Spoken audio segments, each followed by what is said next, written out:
What's up, everybody? Welcome to our junior high interactive family experience. My name is Pastor Ethan. Thanks so much for participating with the family today.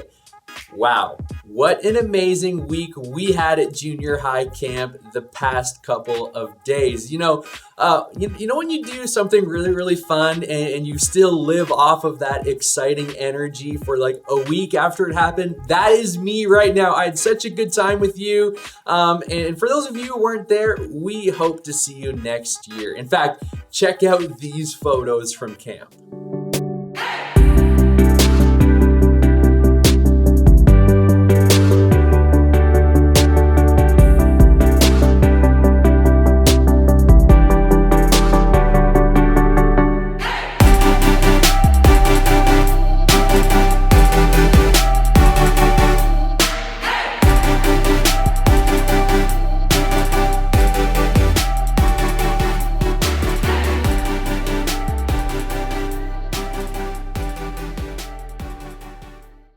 Such good memories. All right, let's get to our interactive family experience. Let me tell you what you can expect for today. In a moment, we're going to fill out an online connection card. So parents, get your smartphones ready. We're going to have some friendly family competition. We're heading into week 2 of a series that's all about love. And then you and the family will group together and have a discussion based on today's video. Now, I just want to remind all of our parents watching this morning that you are the ones who will be leading those discussions today. Those discussion questions can be found and downloaded from an email I sent out yesterday. You can also find them in our junior high Facebook group. If you didn't get that email or if you haven't joined our Facebook group, make sure you let me know so we can add you to our mailing list and send you an invite. It's the best way that you can do these interactive experiences. It's by leading those discussions with your student. In fact, it's the entire reason why we do this every week, so that you can have a clearer window into the spiritual development of your student and to create a space where you're helping them grow into everything God created them to be. So if you need to pause the video and go download those discussion guides, please go ahead and do so now.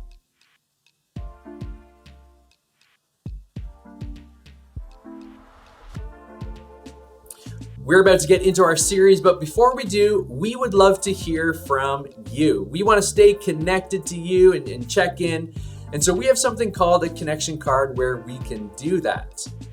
The connection card is found right on the main page of the LakePoint app, or you can point your smartphone's camera at the QR code on the screen. We would love if you would take the next 60 seconds and fill out the card. It's basically like signing our guest book and letting us know you were here. So let's take the next minute and do that together.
Thanks for completing the connection card and signing our guest book. Now, every week here at Junior High, we have some friendly family competition. And today we are going to put your decision-making abilities to the test.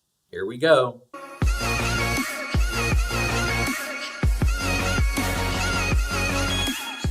All right, competitors, today we are going to play a game called Would You Rather? I'm going to ask you a question, and in that question will be 2 choices. You must choose one within 5 seconds. If you can't choose within 5 seconds, you lose a point. If you do decide in that time, you gain a point. Here come the questions.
All right, how did you do? Did you win? Or could you not decide and maybe you ended up losing all your points? If you would just let me know by taking the next 2 minutes to post a photo in our LakePoint Jr High Facebook group, you will have the chance to win a Tim Hortons gift card. Or if you don't have Facebook, you can just email me at ethan@lakepoint.church. All right, we are going to switch gears and head into the teaching portion of junior high. We're heading into week 2 of the series today called Love, Hate. Check it out.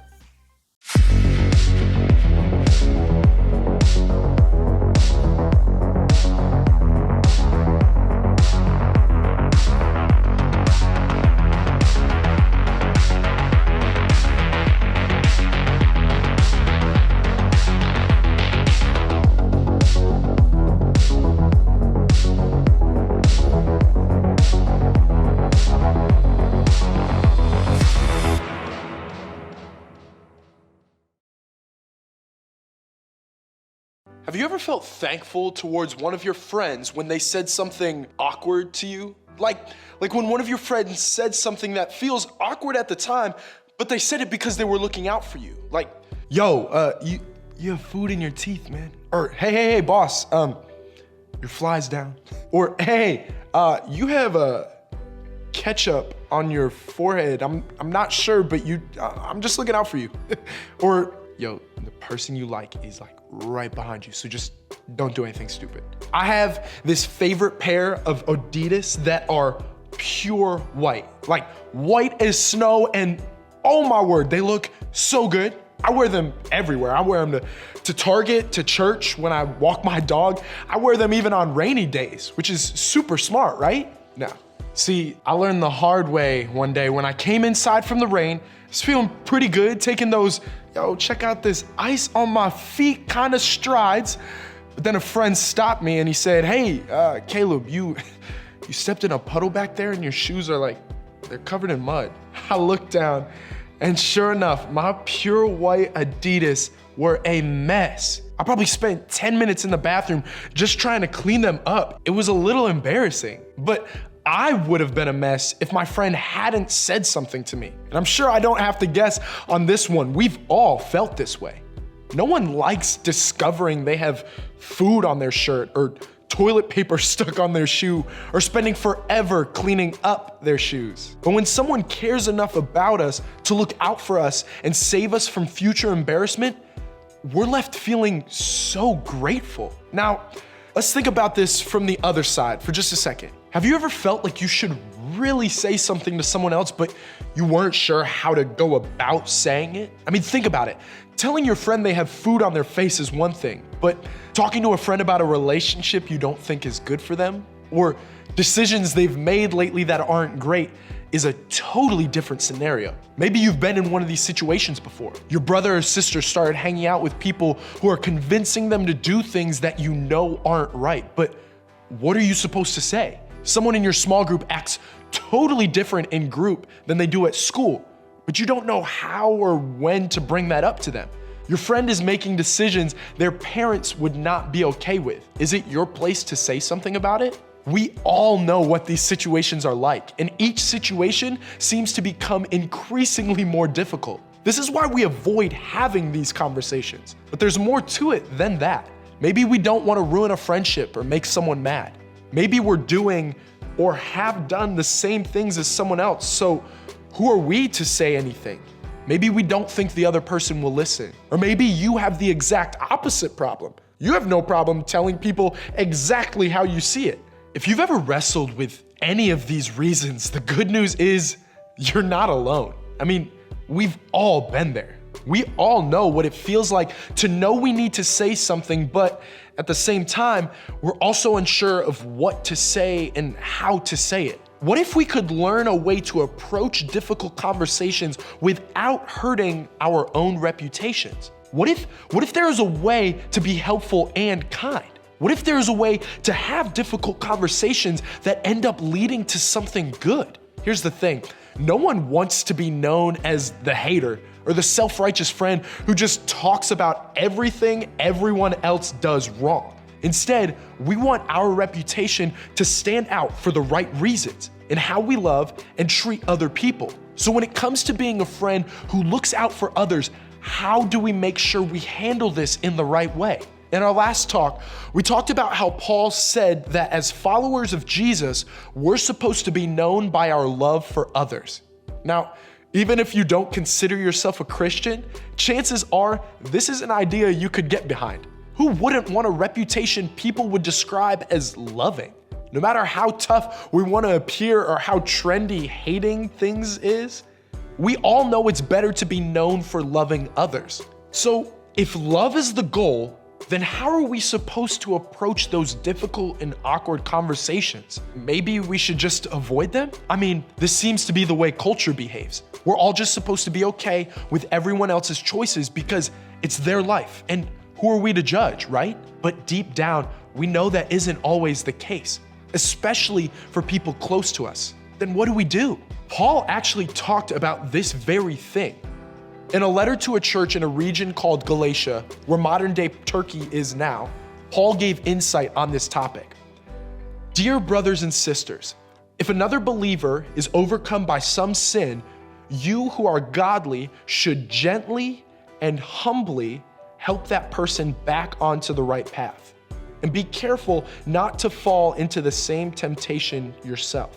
According to this, Paul is saying if the Galatians have any friends who share the same values but slip up and do something that isn't best, something that is sin, their responsibility is to help that person get back on the right track. In other words, he's saying that you and I should actually go further than just saying something in a conversation. We should help someone get back to the best place they can be, on track with what God says is best. Now, there's a lot Paul isn't saying as well. He isn't saying that you're personally responsible for making sure your friends make wise choices. And he isn't saying you should put yourself in a position that sets you up for failure when you're trying to help your friends. Wisdom in these conversations and situations is a must, and it's something that talking with your small group or small group leader can help you with. The point is, according to Paul, with humility and gentleness, you and I can help people who are struggling with making poor decisions get back on the right path. Paul continues, share each other's burdens, and in this way, obey the law of Christ. So how do we help people get back on track? By sharing each other's burdens. Think about it this way. In the world of fitness training, there's a person known as a spotter. A spotter is there for when the weight gets too heavy and the person doing the lifting is no longer able to lift the weight on their own. And when this happens, the spotter carries the weight too. They share the burden of the weight with the person that's doing the lifting. And guys, that is what we're supposed to do to help people get back on the right path. Paul cared deeply about the people of Galatia, which is why he wrote what he did. He knew that the most loving thing to do isn't always the easy thing to do, but we owe it to each other to speak up, because the truth is, we need each other. And not just to point out where others may have gotten off track, but to come alongside them and help them carry the burden of getting back to the place they should be. In other words, Jesus' followers do more than just speak up and point out what's wrong. We make ourselves available to be the spotters in the lives of others, to help make right where things have gone wrong. We don't just point fingers, we share burdens and help carry them. Now, again, some of us are like, yo, I'm not afraid to speak up. I don't care what people think. And for those of us who feel that way, Paul snuck in 2 words that would be helpful to keep in mind when it comes to having these conversations. He said we should be gentle and humble, meaning how we say something is just as important as what we say. The loving act is not to sound judgmental, arrogant, or self-righteous. Being kind, helpful, and encouraging shows them that we want to help them out of love. Hard conversations are not easy. That's why we call them hard. But avoiding a hard conversation isn't loving. And enjoying a hard conversation by making someone look bad or feel terrible over what they've done, that's not loving either. In fact, the conversation, that's not really the point at all. The point is learning to ask this question. Am I showing love in how I'm treating this person? Love pushes us to talk about difficult things. And love also pushes us to talk about the difficult things in a kind and compassionate way. Because that's what love does. It shares the burden by caring about the person who is carrying it and not about ourselves. So, what is this supposed to look like? How can you begin to put this into practice this week? Some of you might be thinking about a friend you need to have a conversation with. They might be sitting next to you, or you might see them later this week. What should you do?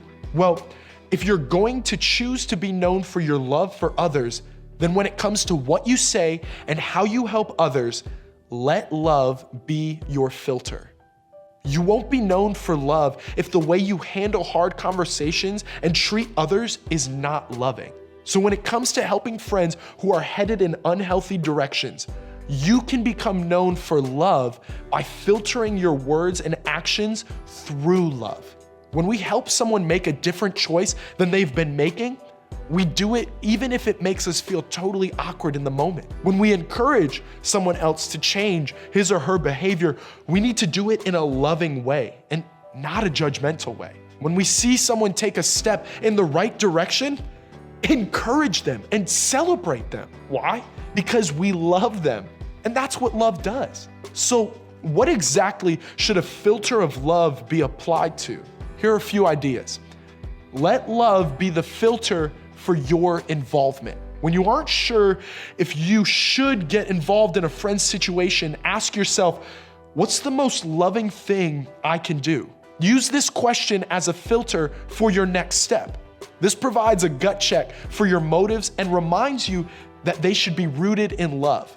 If the loving thing to do is to get involved to help someone get back on the right path, then you'll know to take a next step. This can be tricky to figure out, so don't hesitate to involve your small group leader or parents or another trusted adult in figuring this out. Once you're sure the most loving thing to do is to get involved, you need to let love be the filter for your words.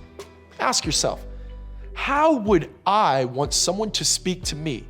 And what would I want him or her to say? When you filter your words through love, you'll stop and make sure you're not just throwing shade. This isn't about you and making you look good. Instead, you'll be letting them know you're there to carry their burdens with them. Your words can spark hope or they can cast judgment. But if you filter them through love, they'll be words that can help get someone else's life back on track.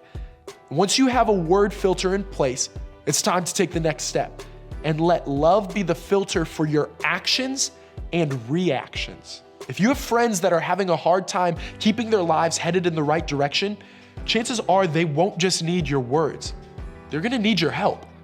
You have to choose to filter your actions through love just like you do your words.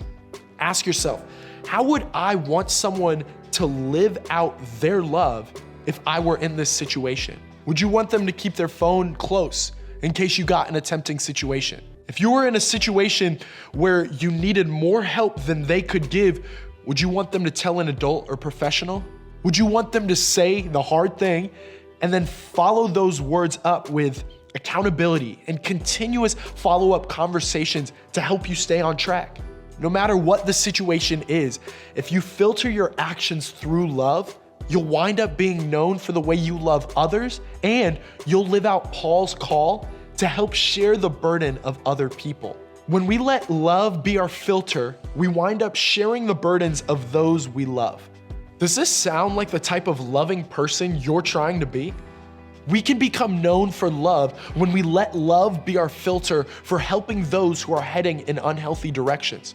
We can be the people we hope to have in our own lives for those around us. Imagine how our schools, friendships, and families would be different if there were more people filtering their involvement, words, and actions through love.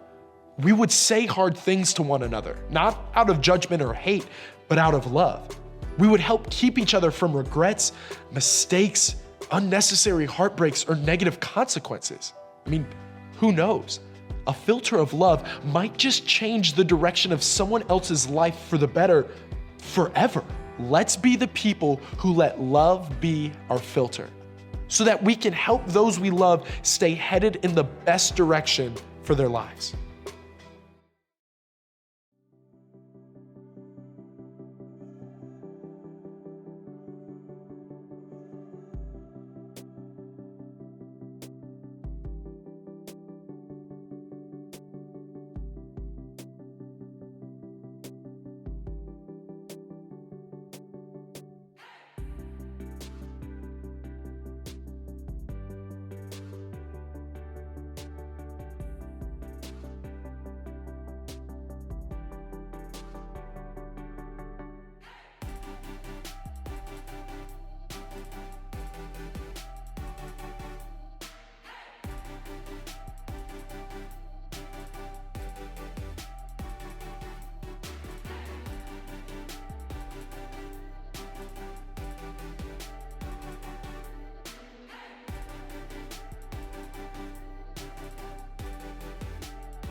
Listen, I know it's tricky to know how to talk with a friend about their unhealthy behavior. Sometimes the only way we know how to have difficult conversations is based on how the people around us have them. And that's what I love about today's message. You see, if we're going to be known to choose to be known for our love for others, then when it comes to what you say and how you help them, we have to remember to let love be our filter. We already know how filters work. I mean, choose a filter on Snapchat or Instagram or TikTok, and no matter where you look, it changes what you see.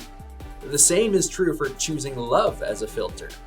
When we help someone make a different choice than they've been making, we do it even if it makes us feel totally awkward in the moment, but we do it with love. So, we let love be the filter for our involvement, our words, our actions, and for our reactions. Remember, when we let love be our filter, we wind up sharing the burdens of those we love instead of hurting them. So let love be your filter. Thanks for participating today, everyone. I hope you spent some time today as a family and talked through some discussion questions and had some great conversation around today's message. Now, before you go, remember to post a photo of your family participating today in our LakePoint Jr High Facebook group, and you could be the proud winner of a Tim Hortons gift card.